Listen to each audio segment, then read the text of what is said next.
আচ্ছা, তোমার নামটা কি? মোহাম্মদ আইরান ইবনুল নীরব। তুমি কোন শ্রেণীতে পড়ো? নার্সারি। নার্সারিতে পড়ো। আচ্ছা, তুমি কোনো কবিতা আবৃত্তি করতে পারবে? পারবো। দেখি, দেখি একটা ছড়া আবৃত্তি করো দেখি। ওখানে কেড়ে আমি কোকা মাথায় খিরে আমের ঝাঁকা হাসতে কারে দাঁতে কোকা বলো, আমার ছড়ার নাম বলো। পাকলা গুড়া পাতা চূড়া চূড়া মাবু চাবো চর্ব গুঁড়ো ওরে বুবু সরে দ্বারা আসছে আমার পাকলা গুড়া। তোমার স্কুল আসতে কেমন লাগে? ভালো। ভালো লাগে। ম্যাডামরা মারে তোমাকে? না। আদর করে? হ্যাঁ। আচ্ছা, আচ্ছা, এখানে কি কি হয়?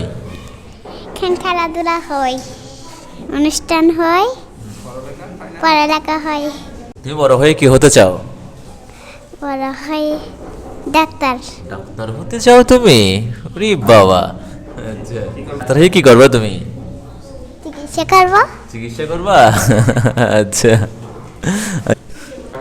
আচ্ছা, টাকা বেশি নিবা তুমি? ফ্রিতে। ফ্রিতে চিকিৎসা করবা? আচ্ছা।